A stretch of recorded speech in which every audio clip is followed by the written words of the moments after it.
surge un gran revuelo por saber qué va a pasar con el legado de Harold McIntosh. Se hace una gran revuelta. Hay dos acciones inmediatas, prácticamente inmediatas. Una empieza en el CIMESTAP, aquí en el IPN. Parece ser que la encabeza el doctor Guillermo Morales. Consiste en una petición directa al rector de la Benemérita Universidad Autónoma de Puebla para preservar el edificio y su contenido, puesto que ahí está el legado de Harold McIntosh. Desde nuestra perspectiva, la siguiente por favor, por nuestra parte, junto con el maestro Mesa, inicialmente él y yo, la comisión informal Harold B. McIntosh, nos dimos a la tarea de recolectar firmas en todas las facultades de la Ciudad Universitaria y en la UAP. Fue muy grato encontrar el apoyo por todos lados. Recolectamos en muy poco tiempo algo así, cerca de 300 firmas de apoyo, pero nos enfocamos en solicitar al rector la preservación del acervo bibliográfico de Harold B. McIntosh por características diferentes, todas relevantes a nivel de Latinoamérica. Eso podría ser una plática completamente distinta del acervo bibliográfico de Harold McIntosh. Nos concentramos en eso. Después fuimos más avance y invitamos y formamos informalmente la comisión Harold McIntosh, que a mediados del 2016 tuvimos a bien la iniciativa de solicitar al Consejo de Unidad Académica que un edificio de la Facultad de Ciencias de la Computación, por favor la siguiente, un edificio de la Facultad de Ciencias de la Computación llevara el nombre de Harold B. McIntosh. Pues no hubo duda, siempre hubo de aceptación casi al 100% al respecto, pero nos dejó una gran duda. La siguiente, por favor. Nos dejó un gran problema porque pues vamos a organizar, ahora ya nos metimos en esto y ahora vamos a organizarlo para el primer aniversario luctuoso, estrenar el edificio ahora con el nombre de Harold B. McIntosh. Y la siguiente, por favor. Y pues había que poner una placa en el edificio que diga Harold B. McIntosh. La siguiente, por favor. ¿Y qué más va a decir la placa? Bueno, pues no sabíamos bien qué decir. Pionero de la computación, yo creo que no hay duda al respecto. De hecho, tampoco el de Pilar, pero ustedes, aquí hay gente, personas que seguramente tendrán que decir algo al respecto. Así que, al no tener muy claro, salvo muchas comentarios, recuerdos de mucha gente que tuvo contacto con el doctor McIntosh, pues nos dimos a la tarea de entrevistar a algunas personas, algunas relevantes, sobre lo que sabían de Harold B. McIntosh y poder tener claridad a la hora de hablar de él, más o menos, no mucho, pero no hay problema, aquí van a corregir la página todos aquellos que ya cumplieron con él. La siguiente, por favor. Y entonces, la presente no es una recopilación personal, es una recopilación que hemos hecho como comisión. No está toda, hay un mundo alrededor de McIntosh, pero pues más o menos intentar dejar entrever por qué juzgamos que tenía que llevar también la palabra pionero de la computación. Bueno, como podrán observar, pues no estudió computación, razón por la cual es pionero, porque en esos tiempos, ya nos dirá, pues no había oferta educativa de computación, las computadoras estaban en pañales, era de difícil acceso, solamente centros de investigación. La licenciatura la hace en física y es relevante al respecto su trabajo, después asesorando tesis de física enormes, y la maestría en ciencias la hace en matemáticas también con un trabajo enorme, teoría de grupos, por ejemplo, haciendo su trabajo. Alrededor de 1970 aproximadamente, cuando va a recibir, me parece que su doctorado de Estado en la Universidad de Uppsala, en Suecia, pues tiene de particular detalle que unos meses, un año antes de ir a Uppsala, pues pide a sus colaboradores que le ayuden a seleccionar sus trabajos que ya tenía para llevarlos a presentar a la Universidad de Uppsala. Entonces, selecciona a los mejores, no selecciona a todos, selecciona a algunos, tenían que ver con computación, tenían que ver con física, tenían que ver con matemáticas y con mecánica cuántica, parece ser que mayoritariamente, y su tesis precisamente es un resumen de los trabajos, todos ellos relevantes, que presentó para obtener el grado de doctorado. Palabras más, palabras menos, comentan aquellos que estuvieron presentes en ese otorgamiento de grado, que es un trabajo que llevaba alrededor de 2 décadas, que no tenía precedentes. Muy relevante ya. Entonces, la siguiente, por favor. Pues ese es el perfil científico de Harold McIntosh. Intentaremos un poco tomar la línea de la computación. ¿Dónde inicia su contacto con la computación? Pues parece ser que en Rías llega a trabajar, me parece que fue antes, debo de concluir que fue antes que llegó a visita, antes de trabajar en Rías, y conoce las computadoras y la conoce a nivel de entender, concluir que es una herramienta poderosa con la que puede desarrollar de manera mucho más amplia su trabajo, el trabajo que en ese entonces él estaba haciendo para su doctorado, por cierto. Ese es uno. Pero ya para 1960 ya era reconocido como una persona algo así como experta en computación. Eso hace ser como por 1958, 59, cuando hace contacto con las computadoras, y en el 60 tan relevante es su dominio de la computadora que es enviado al MIT a la presentación de un lenguaje simbólico llamado Lisp, que presenta a John McCarthy y Minsky, porque él era el que sabía de computadoras, ¿no? Entonces, al regresar a hacer su reporte, pues ya hay varias anécdotas al respecto, pero en conclusión él tiene acceso al archivo, lo desensambla, lo modifica y presenta MD-Lisp precisamente para Rías, para versión Martin Baltimore, ¿vale? Y causa un gran revuelo, tanto como de los autores, que pues modificó su trabajo, y segundo, logra presencia como alguien experto en computación, en computadoras. Esa es su aparición, no poca cosa, importante. La siguiente, por favor. Bueno, para 1964, aquí está, entre diciembre del 63 y enero del 64 se lleva a cabo el Congreso Internacional sobre Lisp. Ya para entonces, él ya llega como uno de los grandes. Esta foto está montada, por cierto, ahí no tenía 40 años, o aproximadamente, ya es mucho mayor. Ya para entonces llega, comparado, este evento fue en México, en la UNAM, recién que se inauguró la primera computadora en México.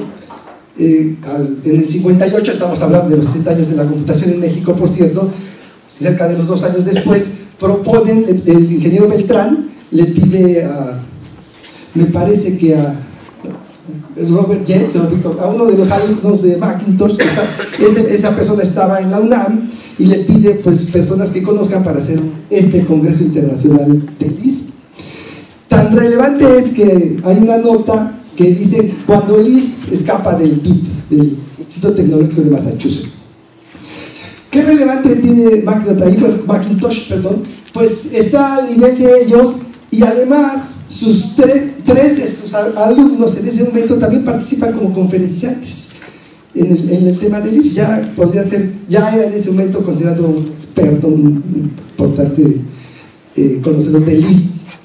Aunque ya también, la otra, por favor, aunque ya también estaba trabajando, al parecer, en Convert. La siguiente, por favor. Es su primer contacto en México parece que tiene 2 vertientes. Uno,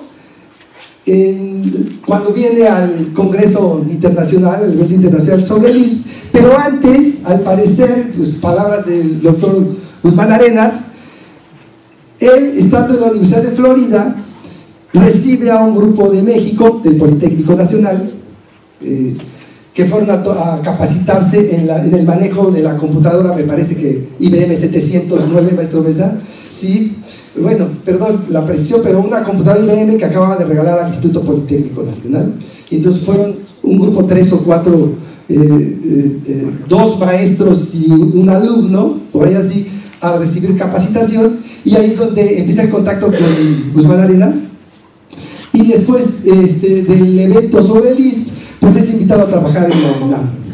En este tiempo actual, no sé, es difícil decir que me inviten a trabajar para que yo pueda usar la computadora el tiempo que quiera. Tengo una en mi casa y tengo una lab y tengo una PC, y yo creo que aquí muchos tienen esta misma situación.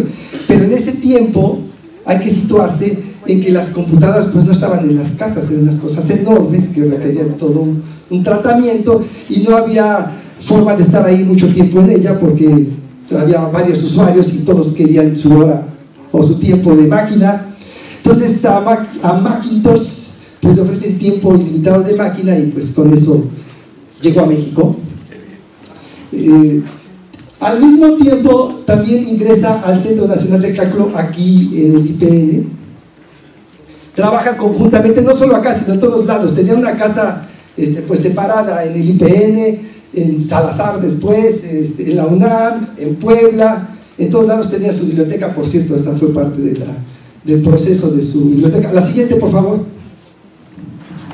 Bueno, no es un resultado de inmediato de que se sentó y lo hizo, ya lo venía trabajando desde que fue a la presentación del ISP, pero crea Convert, un lenguaje simbólico cuya intención inicial pues era mejorar la aritmética de la cual pues Lisp pues, le fallaba un poco. No es que tuviera errores, pero estaba mejor pensado como lo había planteado Macintosh cuando crea Converse. Y cuando llega a México y empieza a trabajar en el IPN, pues la siguiente, por favor, pues luego se ve el impacto de él, y de hecho se vio antes, nada más que aquí ya hay algo sobresaliente. Pues el primer trabajo mexicano en una revista internacional de computación, en la ACM, es precisamente con Guzmán Arenas y Harold McIntosh en 1966. Sus aportes, esto no dependía de que estuviera en México, eligió estar en México. Creo que es algo de lo que deberíamos estar en la Facultad de Ciencias de la Computación en Puebla muy orgullosos, en particular en Puebla, sus últimos 40 años. La siguiente, por favor. Pero en realidad lo hubiera hecho en cualquier lado. A donde llegaba, hacía mella, dejaba hueco, proporcionaba, generaba conocimiento, en fin. Otra aportación, tal vez hasta con tinte anecdótico, pero no tanto, es que, según palabras del doctor Víctor Chapa, tengo por ahí tenemos las entrevistas, pues al parecer fue Harold McIntosh el que solicitó una PDP-8 en la UNAM, y cuando llega no trae software, y la gente ahí no sabía qué hacer con ello. Entonces le piden al doctor McIntosh, no doctor, al profesor McIntosh, que por favor de alguna manera evalúe el funcionamiento de la computadora, a ver si sirve, si es buena, no es buena, etc. Esta no era IBM, era de marca DEC, y entonces McIntosh crea REC, Regular Expression Computer. Con él evaluó el uso de la computadora, un lenguaje simple, pequeño, con el que se puede hacer grandes cosas. Por ejemplo, se pudo insertar en Fortran. En esos tiempos lo glorioso era que la nómina corriera bien, pues el salario, y se generaba ahí. Entonces había éxito, al menos a nivel administrativo, decir, bueno, está bien, síguele trabajando, ¿no? Porque funciona bien la nómina. Lo mismo ocurrió, creo que en Salazar, en el INEN, y ocurrió por supuesto que en Puebla, pero eso no era el trabajo de Macintosh, el trabajo era otro, muy grande. Bien, después no solo a generar un programa, sino también a la generación de compiladores. También hubo compiladores de Convert, compiladores de REC, y en fin.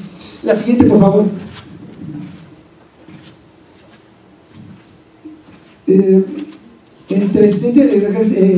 Ingresa al Departamento de Física del Centro de del IPN en el CIMBESTA. Eso en Puebla tiene cierta relevancia, pero antes habría que decir que cuando yo quiero prestarle mi superjet a una persona, pues no se lo doy a un fulano que va pasando, se lo doy a una persona que realmente es experta en ello, ¿no? Desde el CIMESTAB se tenía acceso a esta supercomputadora de uso militar ubicada en Santa Mónica.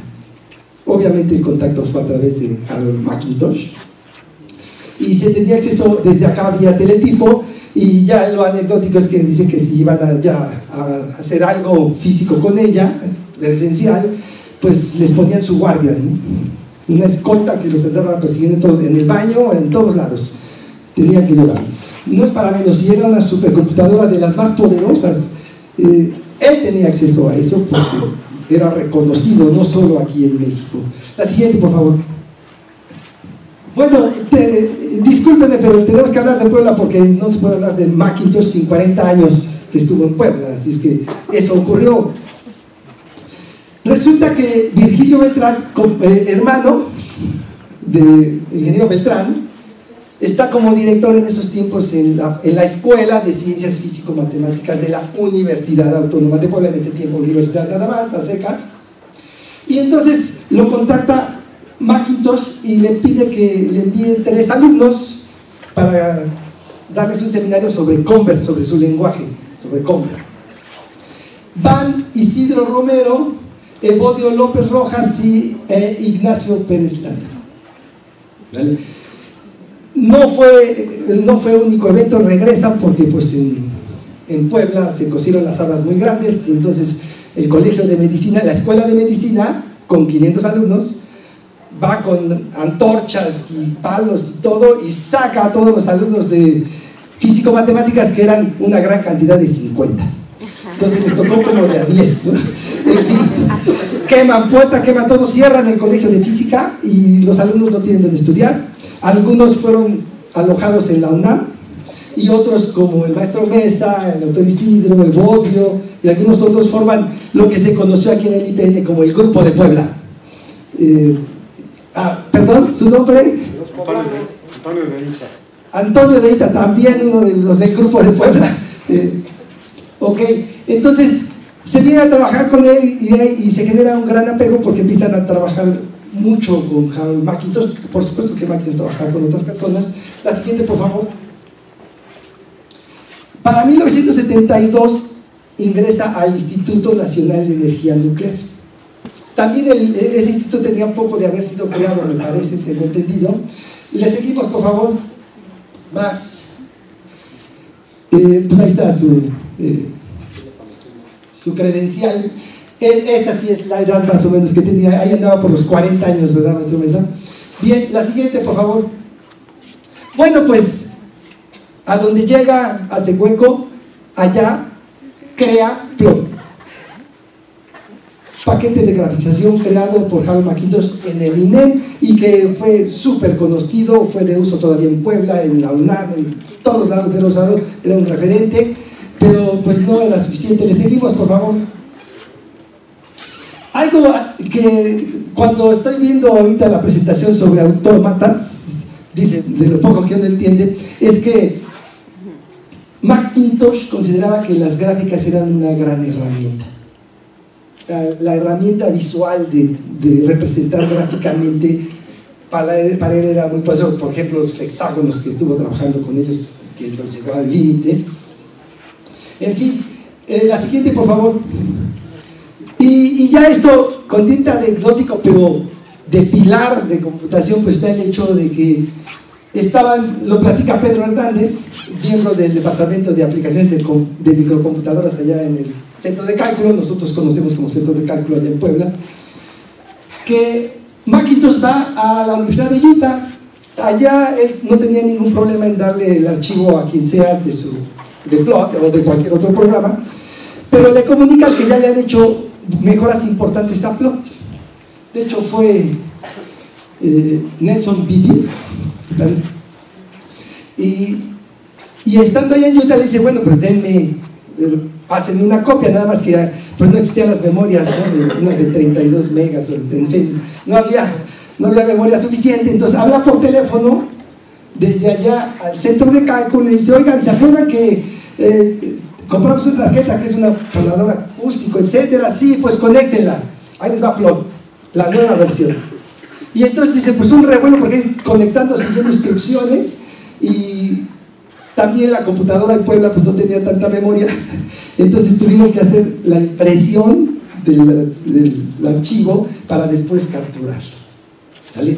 Pero de esos estilos de que no tengo algo, lo construyo, lo hago, tengo que hacerlo y hay que ver cómo se hace. No existía la tecnología para eso. Ahora cualquier persona descarga la plática de ayer, pues la descargamos rápidamente y ya la tenemos, pero en esos tiempos tal vez les cueste trabajo pensar que no podíamos, no se podía.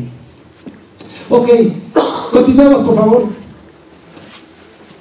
Bueno, aquí también es parte de la historia. El grupo de Puebla era tan influyente o tan, ¿cómo le diríamos, maestro Luisa? Tan echado para adelante, que aquí en el IPN, en la Escuela Superior de Físico-Matemáticas, proponen que la Escuela Superior de Físico-Matemáticas cree una oferta educativa en computación, o sea, que surja una licenciatura, una carrera en computación, por supuesto con el apoyo de Carol McIntosh. Fue rechazada, por cierto, fue por el 1969, y entonces el grupo de Puebla, como seguía siendo echado, pues los que conocen al maestro Mesa tal vez entiendan un poco, echado para adelante, y la proponen en Puebla. McIntosh logra modificar el plan de estudios aquí en el Politécnico, en las clases de Físico-Matemáticas, para que hubiera materias que generaran al menos una rama para generar especialistas en computación. Y así fue como empezó. Esa fue digamos que la primera historia de computación en el Instituto Politécnico Nacional. La siguiente, por favor. Lo lamentamos, pero en Puebla, al parecer, es la primera oferta educativa de licenciatura en computación en toda la República.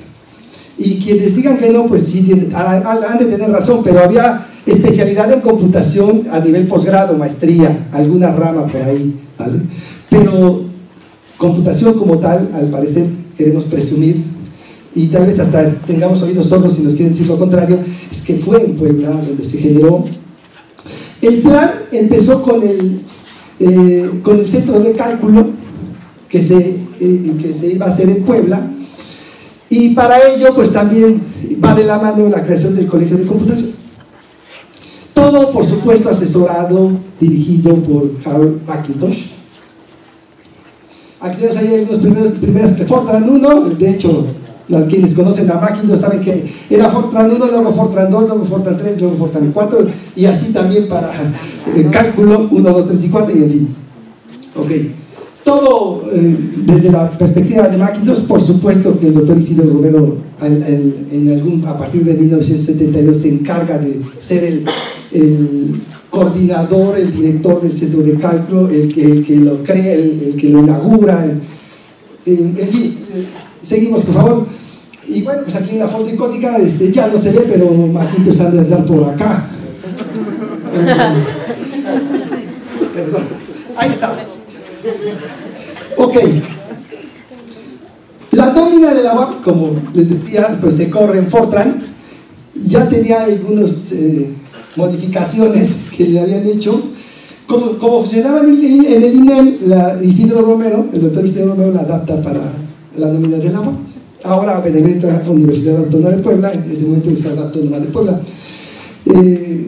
Por favor, la siguiente. Bueno, por razones de las que sea, eso nos los platicará la siguiente mesa. McIntosh deja el INEM, de hecho renuncia al INEM, al Instituto Nacional de Energía Nuclear. También, si está aquí alguien que pueda aclararlo, rechaza venir al CIMBESTAB, rechaza venir al Instituto Politécnico, y manda a avisar a Puebla, a su gran amigo, el doctor ingeniero de Vera Terrazas, rector, pues que tiene la intención de venirse a Puebla, de ir a Puebla, con todo y su equipo de trabajo, que eran como unos 5 más. Y pues fue cosa de que se enteró el ingeniero de Vera Terrazas y dijo sí, y vengas para acá, ¿no? Entonces, cuando van a la visita de entrevista, le dice, ya quédense, Y sale la inquietud de Macintosh, según cuentan que, bueno, y mis libros, pues déjenme ir a por ellos, ¿no?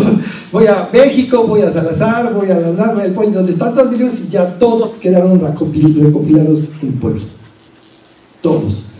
Se crea para él, el Departamento de Aplicación de Microcomputadoras. La siguiente, por favor. Desde sus inicios genera impacto nacional. Y yo creo que internacional, pero lo que alcanzamos a ver nacional, no es que no exista internacional, es que a veces no lo alcanzamos a ver.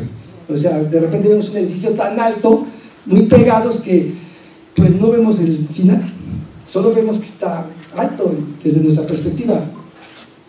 La universidad cumple 400 años en 1978, no como la Universidad Autónoma de Puebla, sus antecedentes son el Colegio del Espíritu Santo, cumple 400 años, entonces se pide a todas las unidades académicas que presenten algún trabajo relevante para la celebración.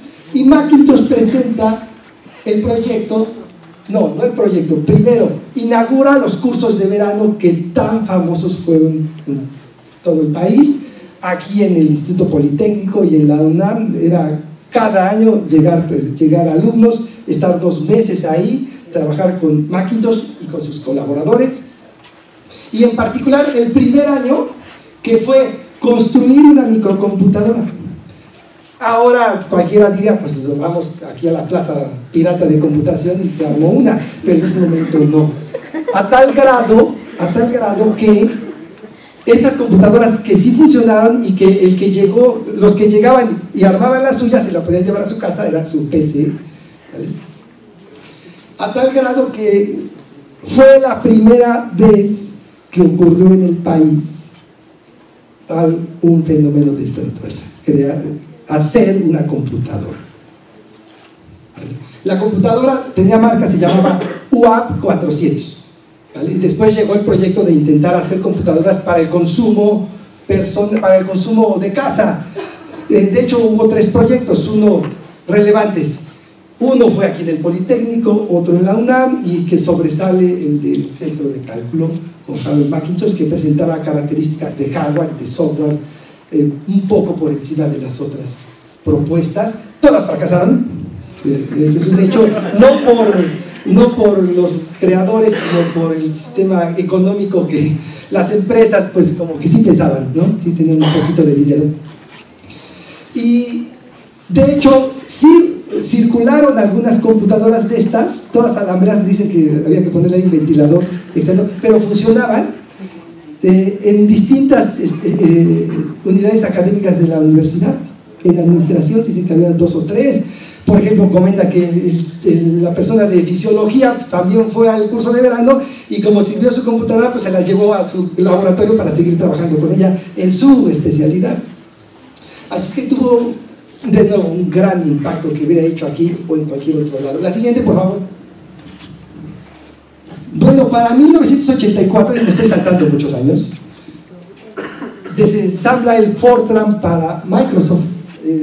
86, no recuerdo el nombre de la versión, y entonces ya había observado que tenía ahí algunos problemas para operar la aritmética compleja desde la perspectiva vectorial.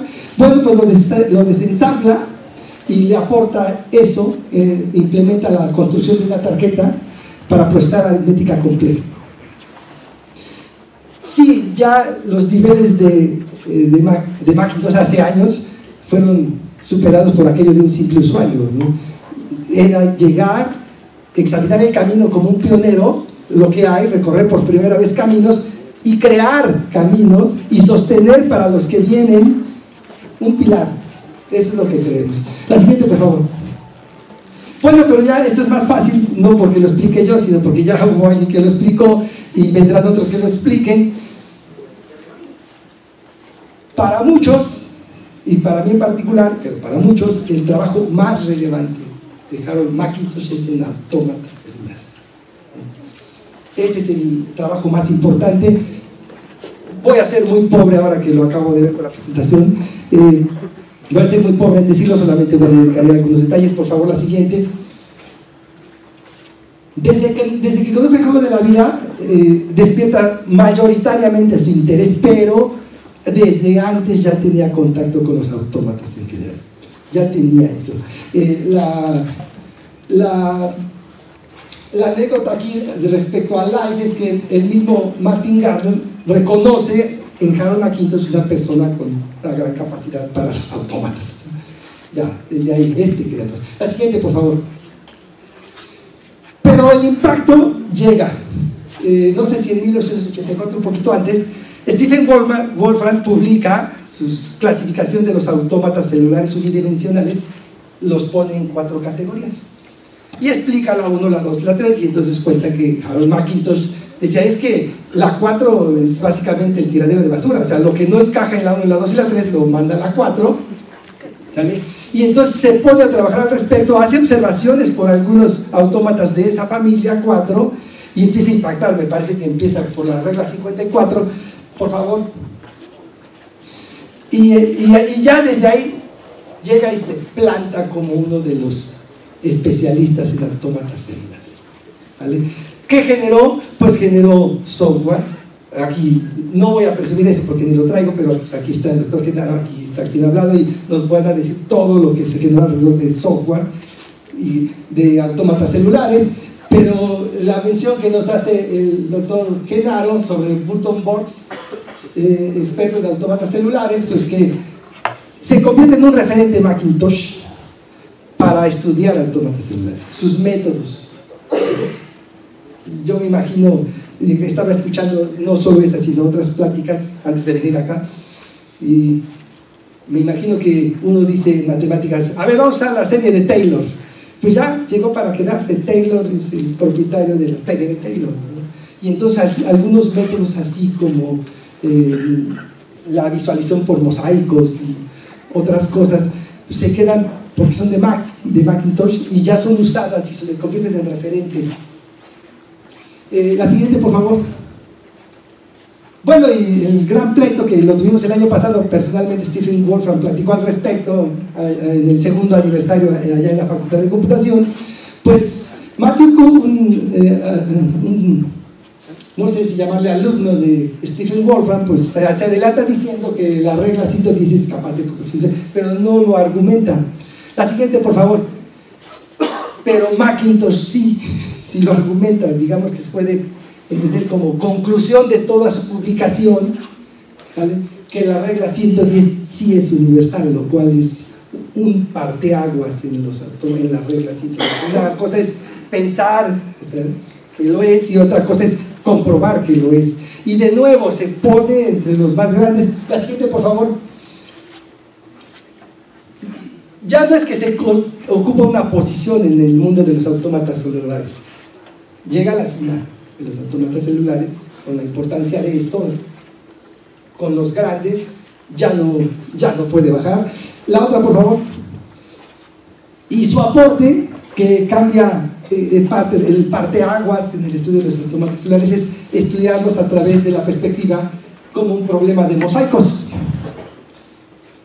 Cambia la perspectiva. Los investigadores, los estudiosos de la regla 110, cuando leen el artículo de Marx, dicen, a ver, vamos a estudiarla entonces por acá, y se vuelve todo un referente mundial.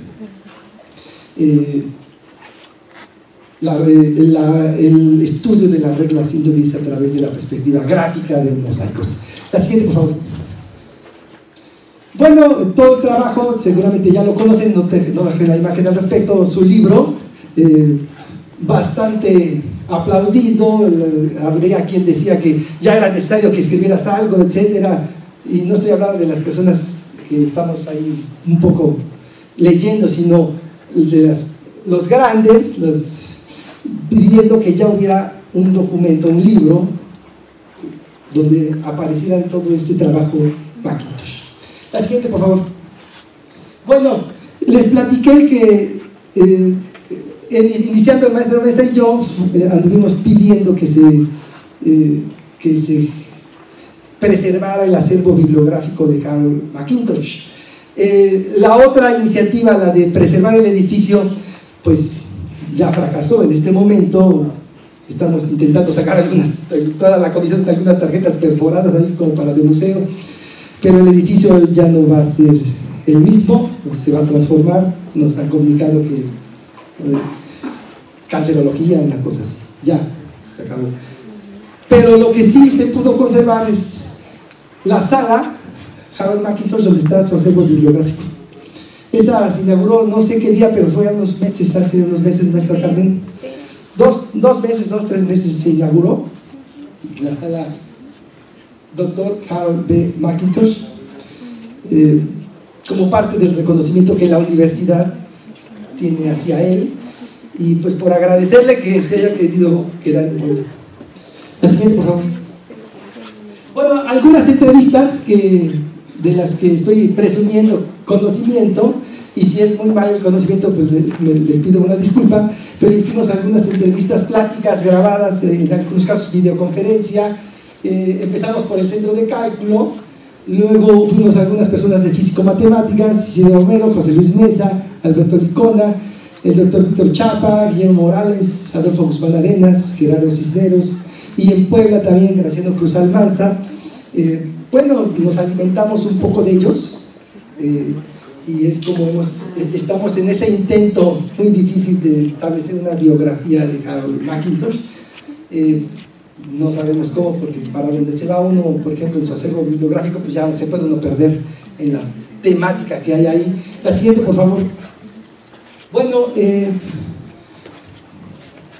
pues, ¿qué más puedo decir? La conclusión a la que llegamos nosotros cuando pusimos esa placa, lo recuerdo muy bien porque nos tardamos mucho en mandarla a hacer, pues que sí, para nosotros no hay duda. Harold Mackintosh, pilar y pionero de la computación. Gracias.